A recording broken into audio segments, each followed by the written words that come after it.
Vamos a hablar en esta mañana,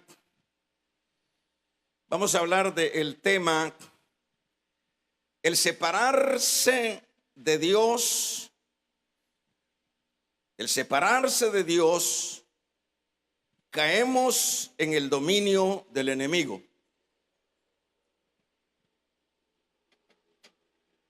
Cuando nos separemos de Dios, vamos a caer en el dominio del enemigo. Desde el momento que el Señor liberó a Israel de la esclavitud de Egipto, el Señor le dio directrices y a la vez el Señor le otorgó la palabra. Dentro de la palabra estaba estipulado todas las formas de cómo se iba a conducir Israel. Ahí dentro de la palabra le estipulaba que no tenía que tener dioses ajenos, que tenía que tener un celo muy puntual para con el Dios que los había liberado. Y mientras Israel se apegó a esta palabra, Dios, hermanos, estaba con ellos. Por ejemplo, podemos recordar cómo luego que Josué va entrando a la tierra, va conquistando la tierra, los israelitas iban tomando control de ya las viñas que ellos no habían sembrado, de los palacios, las casas que no habían construido. Y todo esto era producto de la fidelidad para con Dios. Siempre resultaba que cuando Israel se apegaba más a la obediencia, a ser fiel a lo que le mandaba Dios a través de la palabra, pues ellos iban triunfantes, ellos iban siendo vencedores, ellos iban derrotando a sus enemigos. Sin embargo, Israel con el tiempo, que es lo que siempre sucede, por lo general, se fue alejando de Dios. Y se fue alejando de Dios de la manera difícilmente, hermanos, increíble, por el hecho de que cómo puede ser que cuando Israel está viendo que la fidelidad, que la obediencia a la palabra los hacía vencedores, uno se pregunta y uno dice, ¿cómo se contesta esta actitud de Israel de alejarse de Dios, sabiendo que en Dios estaba la victoria, pero que ahora ellos se van alejando, se van alejando? Y por ejemplo, en esta condición de este pasaje que leíamos, nosotros estamos viendo a partir del versículo número 1 del capítulo número 6, la situación en la cual ha caído Israel. Realmente lo que leemos y le hemos leído en este pasaje es que los hijos de Israel, dice, hicieron lo malo ante los ojos de Jehová. Y luego dice, Jehová los entregó en manos de los amalecitas y de los madianitas y de otras, diríamos, naciones. A tal grado que podemos ver en la condición que cae Israel luego de que Israel ha ido alejándose poco a poco de ese Dios que los ha cubierto, que les ha proveído, que les ha dado victoria. Pero veamos cómo nos narra este pasaje la situación difícil de Israel. Por ejemplo, se dice que venían estos grupos de personas a Israel y destruían todo lo sembrado. Subían los madianitas y los amalecitas y los hijos del oriente contra ellos, y subían y los atacaban. Y acampando, dice, con ellos destruían los frutos de la tierra hasta llegar a Gaza, y no dejaban que comer a Israel ni ovejas, ni bueyes, ni asnos, porque subían ellos y sus ganados y venían con sus tiendas en gran multitud como langostas. Ellos y sus camellos eran innumerables.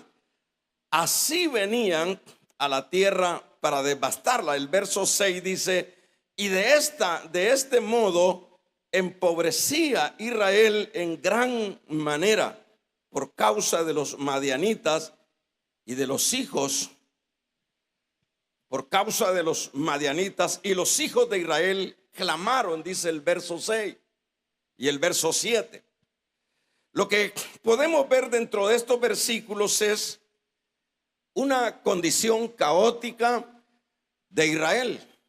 El pueblo que había sido prosperado, que había sido bendecido, ahora vemos a un Israel subyugado. Ahora vemos a un Israel que tenía que esconder el trigo para sobrevivir dentro de su propio territorio, porque estas cantidades de gente venían como langostas y se llevaban todo, destruían lo que no consumían, y de esa manera empobrecía a Israel.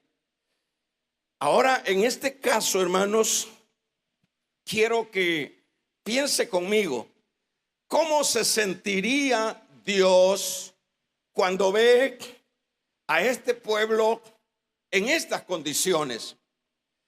Bueno, en primer lugar, a Dios siempre le dolía, siempre para Dios era algo bastante difícil aceptar la derrota de su pueblo. Y esto es porque siempre Dios es al igual que un padre, hermanos. Dicho de otra manera, es decir, para ejemplificarlo, Dios es como, diríamos, el caso de un padre con los hijos. Ningún padre con sus hijos estará, diríamos, contento de verlos sufrir. Y Dios es más que un padre, y no dudamos que la situación de Israel era tremendamente dolorosa para Dios. Ahora, en este caso, hay algo que vamos a ir aprendiendo, y es lo siguiente. Por ejemplo, el Señor no puede, hermanos, librar a sus hijos, a los israelitas, a menos que estos hagan algo. Fíjese qué importante esto que le voy a decir. En el versículo número 7 hay algo que cambia el panorama de Dios, y es que cuando ellos claman, dice, cuando los hijos de Israel clamaron a Jehová a causa de los madianitas, Jehová envió a los hijos de Israel un varón profeta, el cual les dijo, el cual les aclaró. Fíjese que yo estoy diciendo que a Dios le dolía esto, pero Dios no podía hacer nada, porque siempre, hermanos, cuando su pueblo está pasando por el fuego de la prueba, por las dificultades de la vida, a menos que ese pueblo clame a Dios, eso será lo que permitirá que Dios accione en favor de él. Porque eso es lo que nosotros vemos en el versículo número 7, 6 y 7.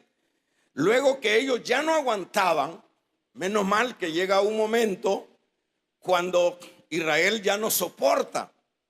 Y es acá donde ellos claman al Señor, claman a su Dios. Ellos no habían olvidado que tenían un Dios verdadero. Ellos no habían olvidado que tenían un Dios que los había pastoreado desde luego que los sacó de Egipto y que les había concedido la tierra de Canaán que proveía leche y miel. Qué bueno que por lo menos en el momento de la angustia, Israel clama a Dios, se acuerda de Dios. Y quiero decirle que cuando hablamos de que Israel clama a Dios, esa palabra de clamar significa algo que va más allá de una oración sencilla para con Dios.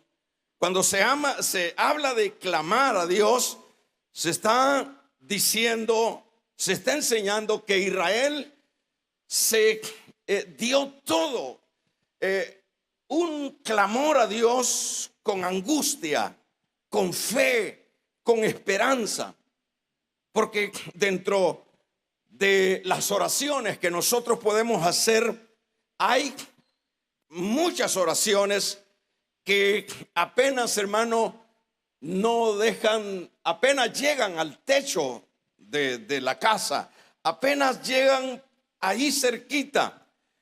Pero hay oraciones que en este caso se le denomina Israel clama. Es una oración que trasciende lo normal. Esa es un clamor que trasciende lo común. Y esas son las oraciones que siempre Dios escucha. Y esto es bueno decirlo porque si no hay esta manera de dirigirse a Dios, aún así Dios no hubiese dado una respuesta. Dios no hubiese contestado a Israel. Pero qué bueno que en este caso, cuando ellos claman, viene Dios en el versículo número 7 en adelante. Dios les hace ver cuál es la razón por la cual ellos están pasando. Y la razón es porque ellos han desobedecido.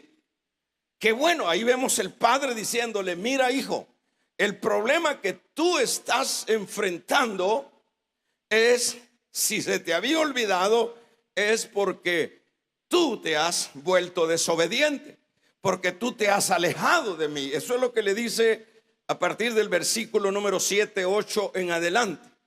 Le está diciendo, mandó un profeta y le dice que dice Jehová que el caso de ustedes es por estas y estas razones.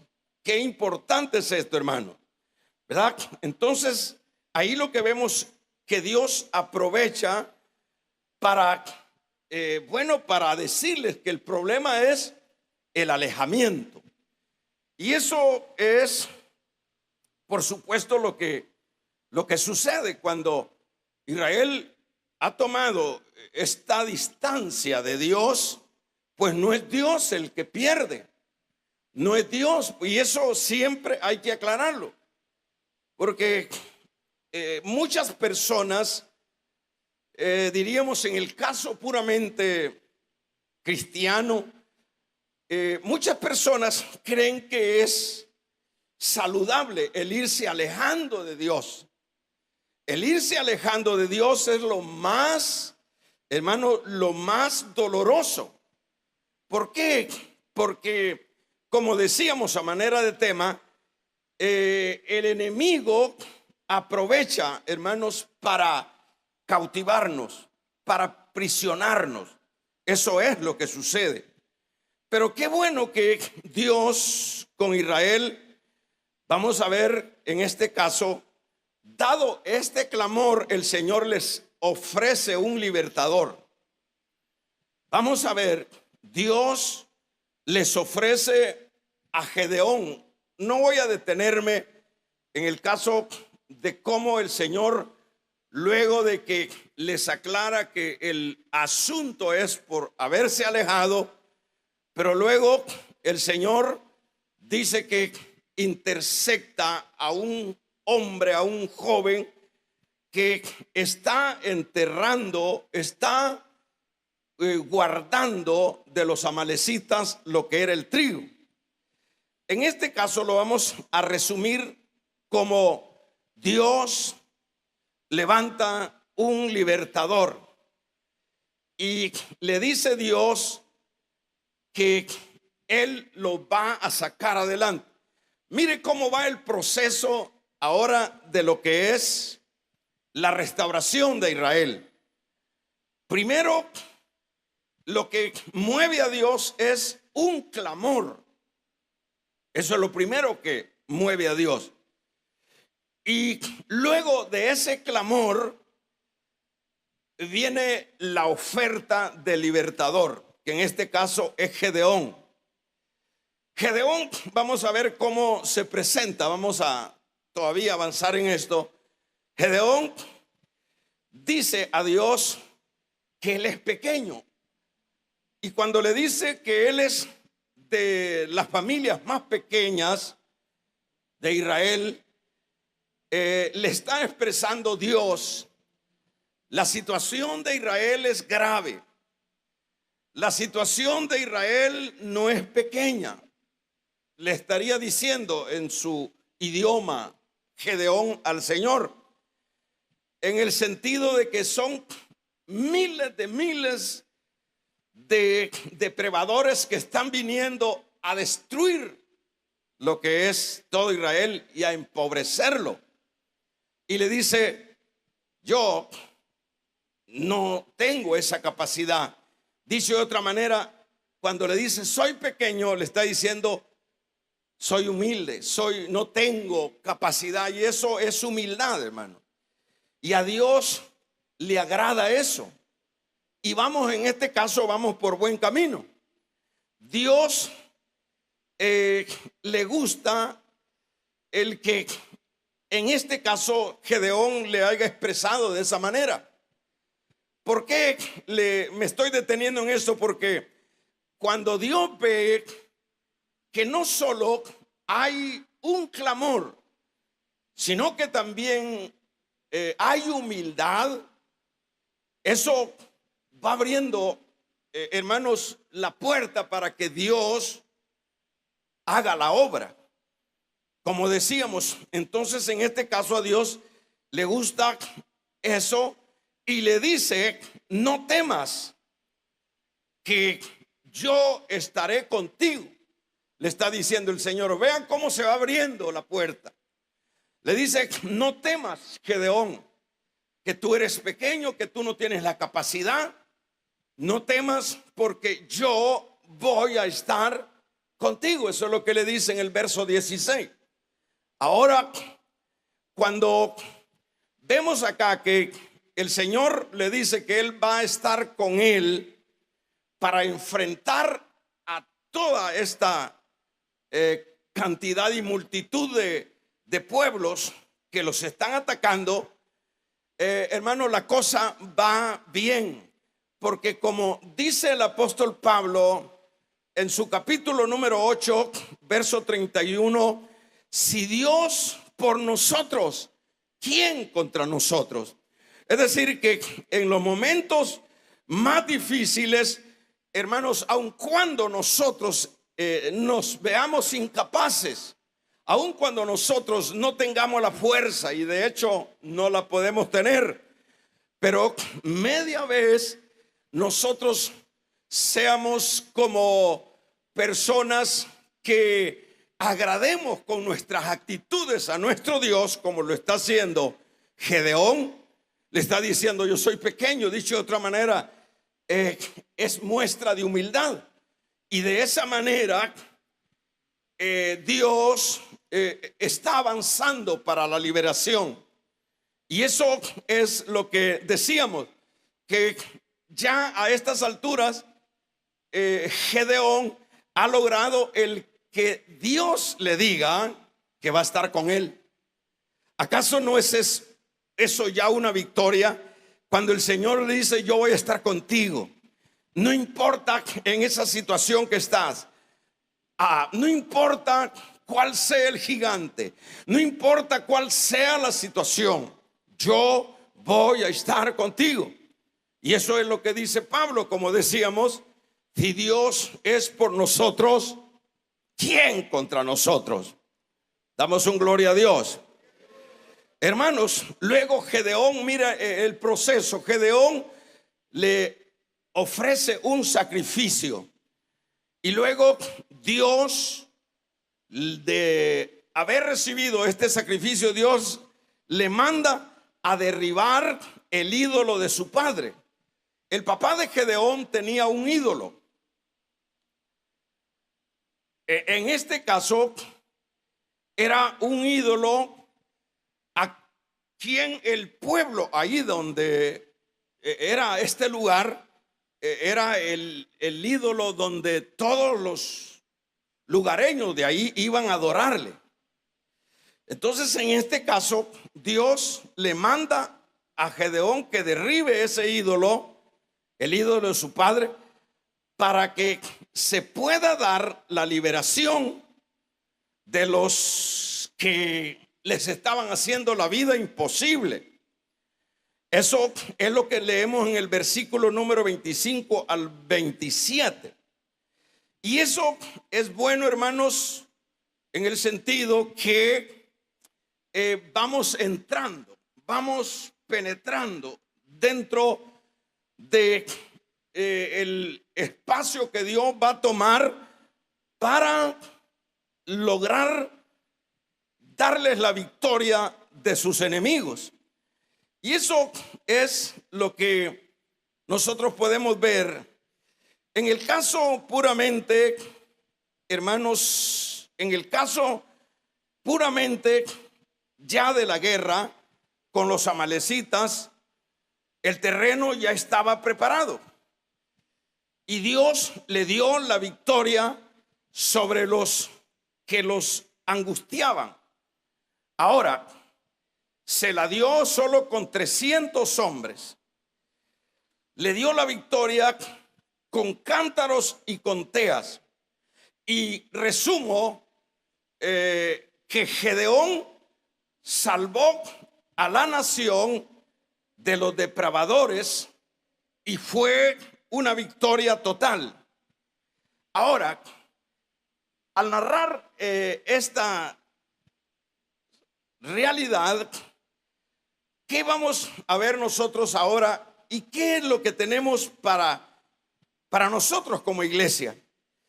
En primer lugar, como iglesia, hermanos, muchos de nosotros, al igual que Israel, nos hemos ido alejando de Dios. Muchos de nosotros,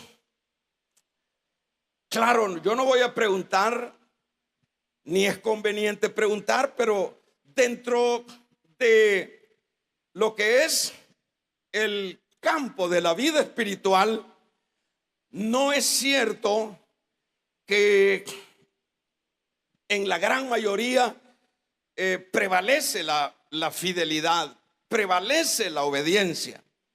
En la gran mayoría, lamentablemente, hermanos, en la gran mayoría del pueblo de Dios, ya aplicándolo a la iglesia, aplicándolo a nosotros, en la gran mayoría, aun cuando sabemos que Dios es el que nos ha bendecido, aun cuando sabemos que Dios nos ha dado victorias. Por ejemplo, si tuviéramos espacio de poder testificar, cada uno de nosotros tiene mucho que decir. Cada uno de nosotros tiene mucho que contar de dónde Dios lo sacó. Por ejemplo, dentro de nuestras congregaciones solo hay, hermanos, gente que venimos de lo peor, que venimos de allá donde no había entidad en nosotros. Pero Dios nos sacó y, como dice su palabra, cambió nuestro lamento en baile. Y desde el momento que nosotros venimos a Cristo, eso usted lo puede decir o lo puede corroborar o lo puede negar. Desde el momento que venimos a Cristo, las cosas nos cambiaron. Las cosas nos cambiaron. El que tenía 2 o 3 mujeres dejó las 2 y se quedó con la mujer, con la esposa. El que robaba ya dejó de robar. El que vivía viendo cómo se emborrachaba y cómo buscaba placeres en este mundo para callar sus penas internas, cuando venimos a Cristo, ya no necesitamos, hermanos, de asuntos externos para gozarnos. Porque cuando estamos en Cristo, somos más que vencedores. Porque cuando estamos en Cristo, hermanos, como dice Pablo, si Él con nosotros, ¿quién contra nosotros? Los matrimonios se estabilizaron. Los hijos empezaron a cambiar. Eso es lo que sucede cuando venimos a Cristo. Si yo le pregunto, experiencia que yo no la he experimentado, usted que tenía sus hijos, pero que cuando vino a Cristo, de alguna manera la familia se le fue alineando en las cosas de Dios. Cuando alguno de ustedes estaba sin Cristo y estaba casado, no era una vida, hermanos, armoniosa. Por lo general, cuando estamos sin Cristo, somos personas que no tenemos nosotros lealtad en ninguna área de la vida. Pero cuando venimos a Cristo, las cosas mejoraron en la familia, mejoraron en el matrimonio. Cuando venimos a Cristo, hermanos, nos cambió la situación de fatalismo que había. Cuando venimos a Cristo, empezamos a dormir mejor. Cuando venimos a Cristo, empezamos a tener paz. Cuando venimos a Cristo, empezó a rendirnos la economía. Cuando venimos a Cristo, hermanos, nosotros empezamos a tener una salud más significativa, porque tenemos el médico por excelencia. Le vamos a regalar ofrenda de palmas al Dios de la gloria. Cuando venimos a Cristo, las cosas empezaron a cambiar, porque para eso nos trae Dios. Dios siempre nos saca de allá de la posilga, nos saca para poner cántico nuevo, para que nosotros podamos disfrutar la corta vida en esta tierra delante de su presencia. Cuando venimos a Cristo, de hecho, eso es lo que dice Pablo cuando se dirige a los corintios. De modo que si alguno está en Cristo, nueva criatura es. Las cosas viejas pasaron. ¿A qué se refiere? Las mañas viejas pasaron, los robos pasaron, las intrigas pasaron, las infidelidades pasaron. Damos un gloria a Dios. Hermanos, la mentira empezó a descender. Cuando venimos a Cristo, dice, las cosas viejas pasaron y he aquí todas hechas nuevas. Bueno, eso está en la palabra, pero eso yo se lo puedo corroborar, porque cuando yo vine a Cristo, a la verdad me cambió la vida. En primer lugar, el temor que asaltaba constantemente mi vida con respecto a la salvación, con respecto a que el hombre sin Dios al morirse se va a condenación. Cuando vine a Cristo hubo paz en mi corazón, porque su palabra dice: ninguna condenación hay para los que están en Cristo Jesús. Vamos a regalarle ofrenda de palmas al Dios de la gloria. Ahora, hermanos, no acabaríamos de mencionar todas las bendiciones que se alcanzan en Dios o que Dios nos da cuando ya estamos como su pueblo, que es lo que sucedió a Israel. A Israel le dio, lo liberó, los sostuvo en el desierto, les dio maná, les dio agua de la roca, les dio las ciudades que ellos no habían construido, los viñedos que no habían sembrado. Igual, es decir, eso se aplica a la vida nuestra.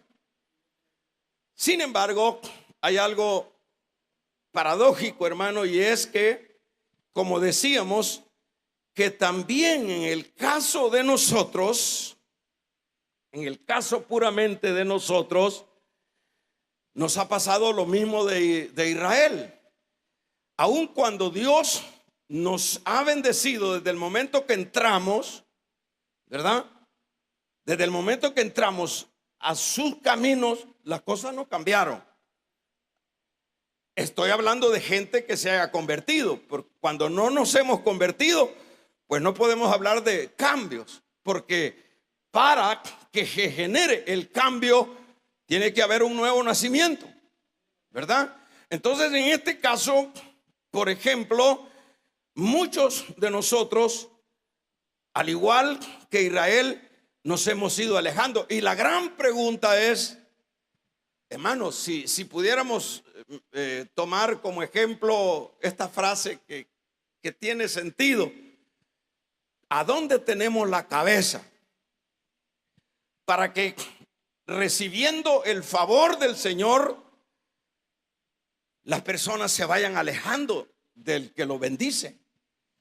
Es decir, uno se pregunta, uno dice, ¿cómo puede ser que hay personas que se van alejando? Y yo le voy a explicar esto porque, por ejemplo, usted puede decir, mire, hermano, fíjese que yo siempre soy cristiano, yo siempre voy a la iglesia, de alguna manera vivimos en paz, en familia, en matrimonio. De alguna manera yo he mejorado mi vida. Pero a veces, hermano, nos vamos haciendo muy moralistas dentro de la vida espiritual, pero aún con esas conductas que pareciera que son la señal de que no nos hemos alejado, aún con esas conductas, varios dentro de los conglomerados cristianos se han ido alejando de Dios. Han ido perdiendo, hermanos, esa cercanía de Dios. Han ido bajando de intensidad para con Dios. Acuérdese que le voy a decir esto que el Señor dijo: Israel, no te harás dioses ajenos, a tu Dios amarás, a tu Dios adorarás con toda tu alma, con todo tu corazón y con todo tu ser. Eso es lo que pide Dios.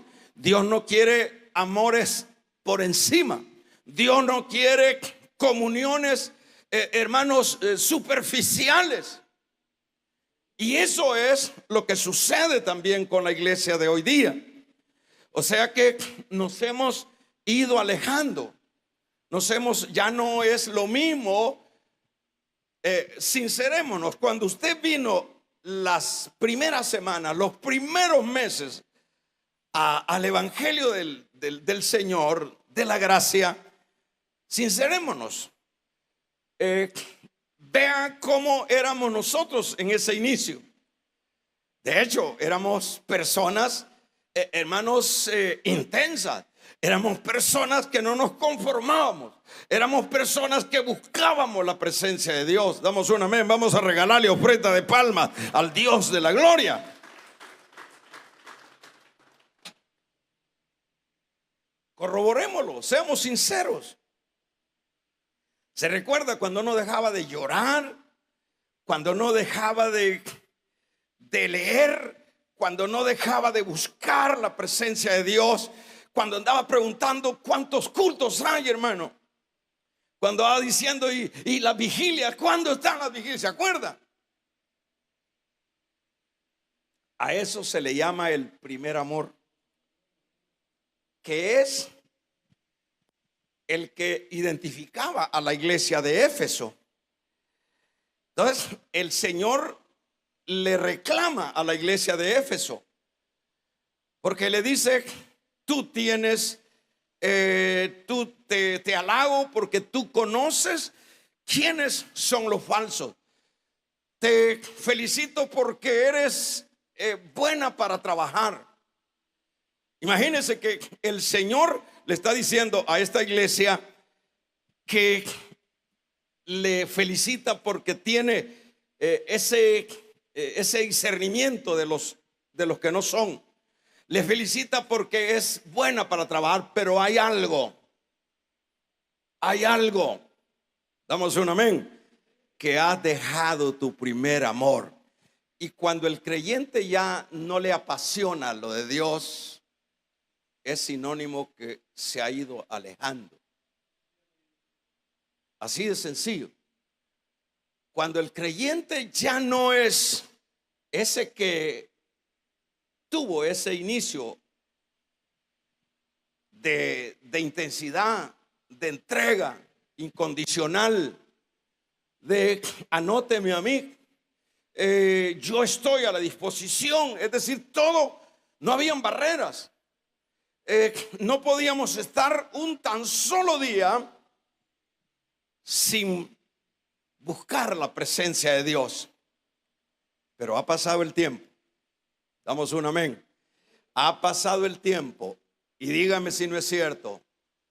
Dígame si no es verdad lo que le voy a decir.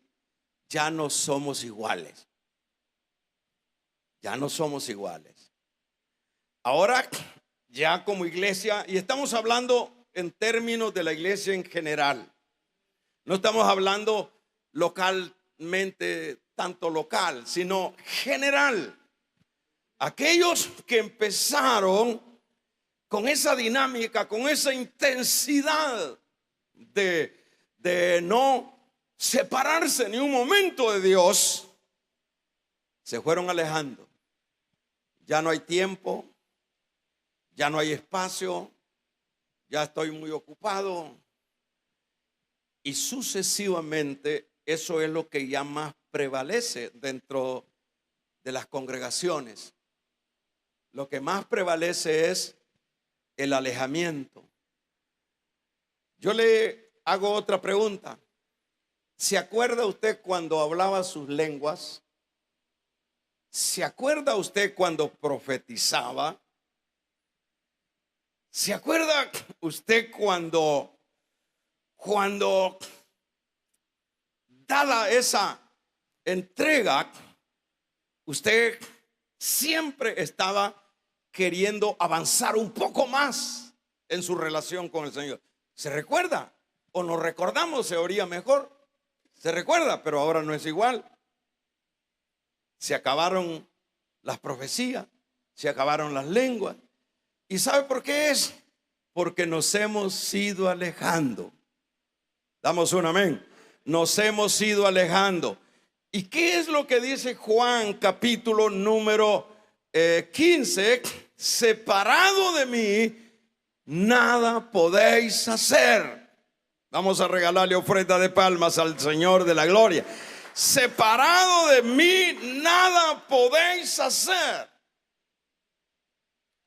Dicho de otra manera, alejándote de mí te va a ir mal. Te va a ir mal.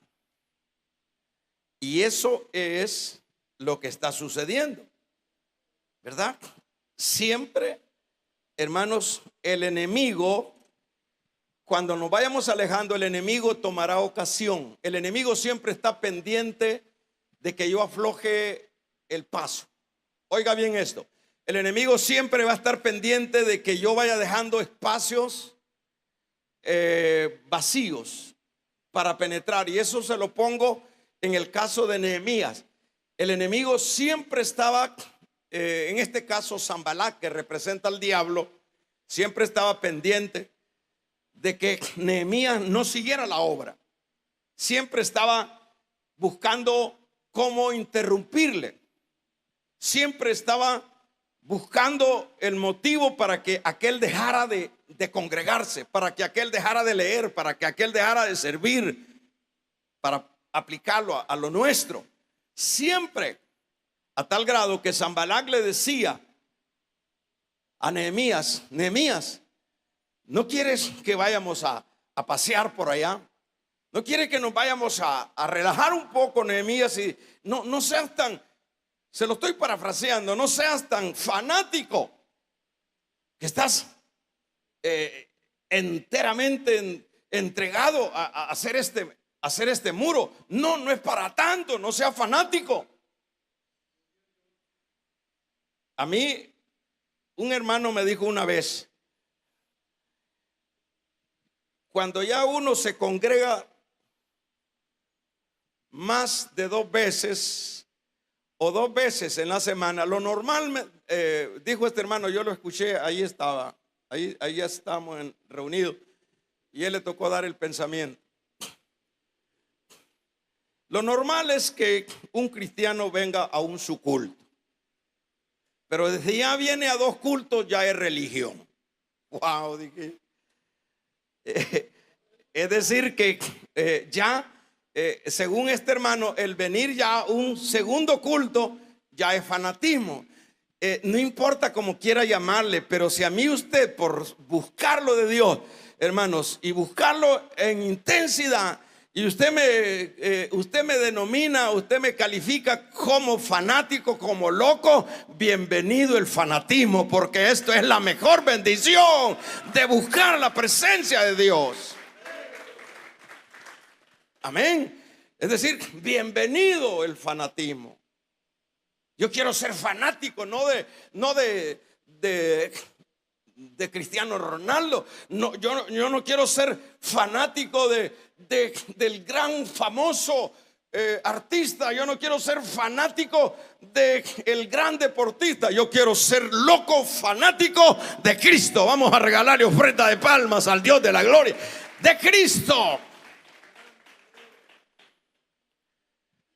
Pero ¿cómo califica usted ese hermano? Yo se lo estoy diciendo porque yo lo escuché, yo mismo lo puse por eso es bien peligroso andar poniendo a hermanos que no han madurado, a ponerlos a predicar.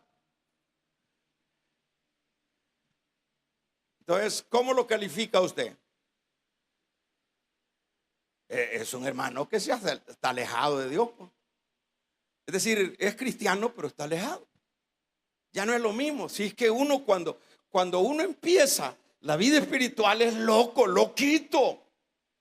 No anda atinando a dónde lo van a poner, si lo ponen a barrer, si lo ponen a limpiar servicios, a parquear, si lo ponen a limpiar sillas. Vamos a regalarle ofrenda de palmas al Dios de la gloria. Siempre estamos en la disposición. ¿Por qué? Porque estamos apegados a Cristo. Ahora sucede lo siguiente. Oiga esto, sucede lo siguiente, que cuando nos vamos alejando, ahí vienen los problemas. Oiga, ahí vienen las dificultades, ahí vienen los amalecitas. ¿Qué es lo que leíamos acá en el capítulo 6 de Jueces, verso 1? Los hijos de Israel hicieron lo malo ante los ojos de Jehová. Y luego dice, y la mano de Madián, verso 2, prevaleció contra Israel. Y los hijos de Israel, por causa de los madianitas, se hicieron cuevas. Sencillamente se alejaron. Y luego ahí está el enemigo encima. Y luego ahí está el enemigo que no pierde tiempo. El enemigo siempre anda buscando que usted se haga religioso dentro de una iglesia evangélica. Eso le sirve a él para darle vuelta, para hacerle la vida imposible. Y eso es lo que no pudo hacer con Nehemías. Nehemías hizo como líder, como director de aquella obra, hizo secciones. A uno los ponía a pegar ladrillo, porque la obra de Dios así es. Esa es la figura de la obra de Dios. La obra de Dios tiene que estarse haciendo con con una mano poniendo el ladrillo y con la otra mano la espada. Así es la obra de Dios. La obra de Dios no es tenerse las quijadas, hermanos. La obra de Dios no es estar en el chat las 24 horas vamos a regalarle ofrenda de palmas al Dios de la gloria. La obra de Dios es con la espada en la mano, es decir, con la palabra de Dios. Como dice Pablo a los Efesios, dice, y con la espada del Espíritu, con la espada del Espíritu para retener los dardos del enemigo. Así es, el diseño de la vida espiritual es pegando, haciendo la obra, orando, sirviendo y con la otra la espada. ¿Qué sucedió? Nehemías no le dio espacio. Le decía, estamos ocupados. No, hombre, vamos, hombre, ¿y para qué vas tanto a la iglesia? Te vas a hacer loco. Si la iglesia está bien para los viejitos, pero vos sos joven, disfruta la vida. Y ahí viene, como dice el Proverbio 1, el joven, hermanos, inecto, el joven que no entiende, viene y se lo lleva el pecado. Entonces, la razón por la cual empieza a cambiar aquello que Dios nos ha bendecido, que Dios nos ha consolidado en todas las áreas, empieza a cambiar. Y vienen los amalecitas y empiezan a empobrecernos. Damos un gloria a Dios, hermano. Vienen y nos roban la paz. Hay muchos de nosotros que no tenemos paz. Hay muchos de nosotros que andamos sobresaltados. Me van a matar, me van a quitar la casa, me van a meter preso. Es que no tienes paz. Y sabe, el Señor dijo, mi paso dejo, mi paso doy. No como el mundo la da. Vamos a regalarle ofrenda de palma al Dios de la gloria. Entonces, el enemigo ya no robó la paz. Esa paz que usted se acostaba, aunque sea enfermo, pero dormía. Ya no tiene esa paz usted. Ya usted le quitó la paz el trabajo. Su paz que tenía se la robó el amalecita. Nos robó, hermanos, la economía. Muchos de nosotros estamos endeudados. Muchos de nosotros no tenemos zozobra con lo que apenas logramos ganar, se va como en saco roto. Alguien me va a decir, no, mano, pero conmigo no sucede eso, pero en alguna otra área tal vez la cosa está peor. Entonces, ¿qué es? Nos ha destruido la economía. El creyente no es que tiene que andar con una mano atrás y otra adelante. El creyente tiene que tener lo que necesita. El creyente tiene que, porque somos los hermanos, somos los príncipes de Dios. Somos la iglesia de Cristo. Yo no estoy hablando de riquezas materiales porque tampoco la podemos manejar. Pero el creyente puede tener lo que necesita y eso es suficiente. Pero el enemigo nos ha robado la economía. No alcanzamos. Fíjate, ni diezmar puede usted, porque dice estos 10 centavos de este dólar no lo doy porque me falta para comprar los 10 centavos de la tortilla. Entonces, está grave. El enemigo le ha quitado eso. El enemigo el amalecita nos ha quitado la salud. Muchas veces, hermano, yo no digo que no nos vamos a enfermar, pero tenemos un Dios que es el médico por excelencia. Vamos a regalarle ofrenda de palmas al Dios de la gloria. Nos ha quitado la salud. Nos ha quitado la comunión con Dios. Ya no es lo mismo, aunque no digamos nada, ya no es lo mismo. ¿Qué ha sucedido? No somos como Dios quiere que seamos. Estamos mal. Nos ha llevado, nos ha arrastrado a serle infiel a Dios. ¿Quién? Los amalecitas, que es la figura de Satanás, que siempre anda viendo cómo el creyente le falla a Dios para metérsele. Y cuando él se mete, como dice Juan 10, él no vino, el enemigo vino, dice, a matar, a hurtar y a destruir. El diablo no viene a que los hogares sean, hermanos, que sean compatibles. El diablo no viene a que los hijos respeten y honren a los padres. El diablo no viene a darnos salud, el diablo viene a destruirnos.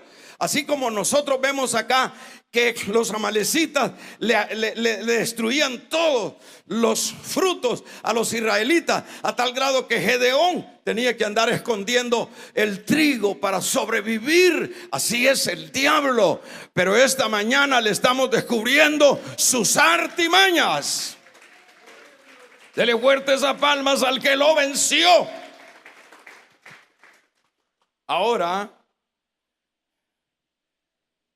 no tendría tiempo para seguir mencionando todo lo que le ha quitado el diablo a usted. Le ha quitado el anhelo de congregarse, el anhelo de servir. Le ha quitado los dones del Espíritu. Nos ha hecho muy materialista. Eso le encanta al diablo, que uno le dé más prioridad al trabajo. Y el Señor es el que se ideó el trabajo. A Adán le digo, te vas a quedar cuidando este jardín. Es decir, es Dios el que genera el trabajo. Pero el diablo lleva al pueblo de Dios a extremos, a tal grado que ese creyente ya no puede dar un espacio más, un paso más para lo de Dios, porque está muy saturado, está alejado. Y es ahí donde vienen las dificultades. Si uno dice, mire hermano, fíjese que a mí me está yendo mal y yo estoy yendo a la iglesia, y fíjese que mire, no paso de este problema, mire que esto otro, yo le he orado al Señor. El problema no es que le oremos al Señor, el problema es, como dije hace un momento, hay oraciones que no pasan del techo. Pero hay oraciones que acá se le denomina, clamaron los hijos de Israel y Jehová oyó. ¿Qué significa ese clamor? Es una oración profunda. Pero hermano, fíjese que yo tengo problemas en el matrimonio. ¿Cómo se ha dado ahora últimamente en la iglesia los divorcios, las separaciones dentro que hace 50 años dentro de la iglesia era pecado oír una palabra de divorcio o de que un creyente le había sido infiel a su esposa o viceversa, con algunas excepciones, pero ahora es común.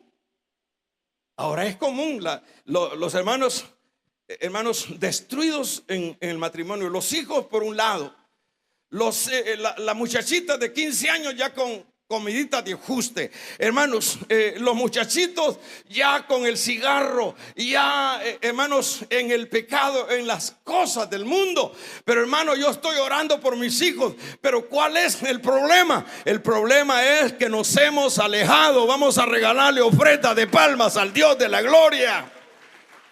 Damos un amén, iglesia.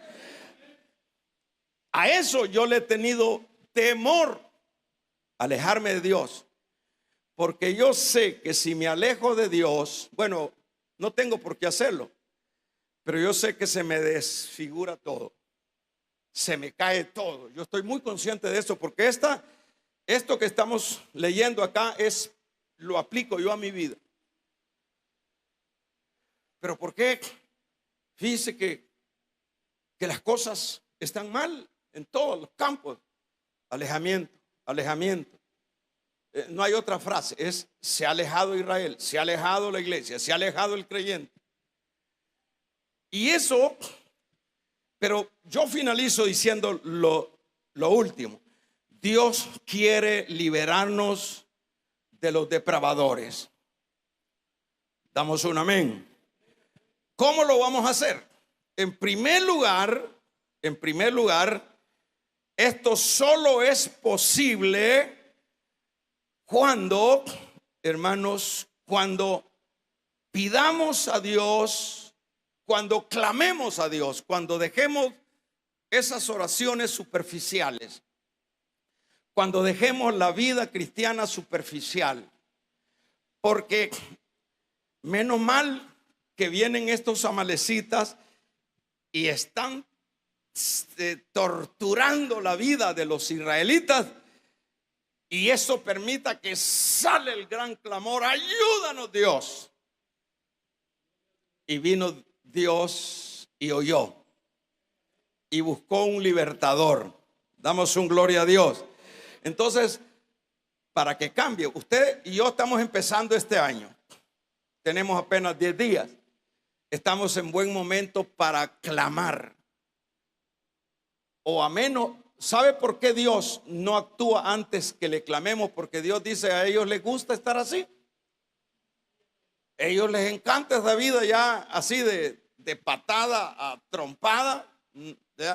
Ya les encanta esa vida desordenada. Entonces Él no se mete. Porque como ya lo hemos dicho, Dios respeta la privacidad de cada uno. Por eso es que allá en Apocalipsis dice: si yo toco y abres, yo entro. Si no me abres, no entro. Si me clamas, yo te voy a ayudar. Vamos a regalarle ofrenda de palmas al Dios de la gloria. Si me clamas, yo te voy a ayudar. Entonces, el mensaje aplicado para nuestra vida hoy, en este inicio de este año, es: deje de ser cristiano superficial. Cambie, propóngase. Por lo menos empiece a leer la Biblia, que ya dejó tiempo de leerla. Empiece a orar por lo menos siquiera un par de horas diario, y si no es mucho, se vaya a morir, 1 hora diaria. Damos un amén. Empiece a servir en la iglesia. Empiece a ponerse a la disposición de Dios. Sacúdase el alejamiento. Dígale: Señor, como para que venga la restauración, primero tiene que haber un clamor. Y el clamor lo estoy aplicando a que yo dejo de ser un creyente pausado, dejo de ser un creyente superficial, dejo de ser un creyente muy por encima. A partir de ahora, mi clamor va a ser una entrega total. Es hasta entonces cuando Dios escuchó a Israel. Y vemos, lo segundo es, damos un gloria a Dios, hermano. Lo segundo es que quitemos el pecado que hay en nosotros. ¿Por qué se lo digo esto? Porque el Señor le dijo, luego que halló el libertador, le dijo a Gedeón: vaya, Gedeón, estoy contento contigo, pero tienes que derribar el ídolo de tu papá. Tienes que botar ese animal. Bueno, el muchacho con miedo dijo Gedeón: pero me van a matar porque este es el ídolo del pueblo, el de mi papá. El mismo papá tenía un diablo, hermanos, en la casa.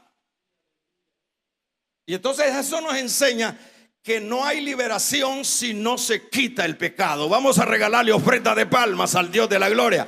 No hay liberación si no se quita el pecado. Usted no va a ver nada bueno. Usted probablemente en este año usted ha dicho: hoy me va a ir bien, hoy me va a ir mejor. Olvídese, separado de Él nada se puede hacer. Entonces, ¿qué es lo que tiene que hacer? Lo que tiene que hacer es botar, quemar el ídolo de su corazón, el pecado. Si Dios no, mire los procesos o el paso que va dando el Señor. Primero espera que clamen. Luego que claman, les dice cuál es el problema por el cual ellos están en esa condición. Luego les aparece con el libertador. El libertador se presenta en humildad, le agrada a Dios. Le dice: no te preocupes, yo voy a estar contigo. Y luego le dice al libertador: para que haya liberación de los madianitas, tienes que botar el ídolo de tu papá. Si no, no hay liberación. Tienes que arrancar el pecado. Y vino Gedeón y agarró unos 10 hombres, quizás trabajadores de su papá, y en la noche, aún con temor, en la noche hizo pedazos el ídolo del papá. Y luego que lo hizo pedazos, El pueblo andaba buscando quién nos arruinó el Dios que teníamos. Y luego se dieron cuenta que era el hijo, que era Gedeón, que era el que había destruido el ídolo. Y luego dijeron, vamos a matarlo. Entonces dijo Joás, el papá, le dijo, bueno, ¿y por qué van ustedes a buscar a quien destruyó el ídolo de acera? Si él es Dios, que se libera a él, que pelee él. Los dioses, como dice el Salmo, hermanos, los ídolos tienen manos pero no palpan, tienen ojos, no ven, tienen pies y no andan. Los ídolos necesitan que los carguen, pero nuestro Dios es el Dios poderoso que pelea nuestras batallas, que nos carga Él en sus brazos, en sus lomos. ¿Damos un amén? Entonces, cuando quitemos el pecado, ¿qué es lo que le dijo el Señor a Josué? Josué, deja de estar chillando. Ay, dijo Josué, lo que me ha pasado y no sé qué. Le digo, el problema de tu fracaso es que hay pecado en Israel. Ese es el problema de la iglesia, el problema individual de cada uno de nosotros. ¿Por qué las cosas? Yo no estoy diciendo que nos va a ir de maravilla todo el tiempo. Hay tratos de Dios, pero la mayoría de veces de nuestros fracasos es porque andamos mal con Dios. Y le dijo el Señor a Josué, quita el pecado y yo te doy la victoria. Y luego vino Josué, yo te voy a decir quién es el pecador, le dijo, y le descifró quién era. Y luego vino Josué y le dijo, vaya hermanito, usted lo voy a poner de diácono ahora, este año. No, le dijo, ahora, ¿por qué hiciste esto? Le dijo, ese es el celo del pecado. ¿Por qué hiciste esto? Entonces le dijo, hay que apedrear a este pecador. Lo apedrearon, traigan a la mujer, traigan los hijos, traigan los bueyes, traigan la lora, traigan perico, apedreémoslos a todos. Y empezaron a apedrearlos a todos. Y así es Dios, así es Dios. No puedes tener victoria con pecados escondidos. La Biblia dice, el proverbio, el que encubre su pecado no prosperará, mas el que lo confiesa alcanzará misericordia. Vamos a regalarle ofrenda de palmas al Dios de la gloria. Toda vez usted tenga ese pecado ahí escondidito, que nadie sabe, su mujer o su marido no sabe con quién usted se está relacionando ahí a través de las redes, no se preocupe, que no le va a ir bien. Pero le dice el Señor, le dice a Josué, traigan todo esto. Ahora que los apedrearon con todo y ganado, con todo y todo, ahora vamos a echar, mire cómo hay que erradicar el pecado. Pecado no hay que andarle con paños tibios, señores. ¿Y qué es lo que hace Josué? Agarra el polvo, luego que lo quema, tiró el polvo. Y luego de eso le dijo el Señor, ahora anda. Y le dio la victoria. Vamos a regalarle ofrenda de palmas al Dios de la gloria. Si mi pueblo se humillare, en cual mi nombre es invocado, yo oiré desde los cielos, perdonaré su pecado y sanaré su tierra. No sé cómo está usted en estos 10 días que ya empezamos de este año. Si usted está todo ahí camuflajeado, el problema va a ser suyo.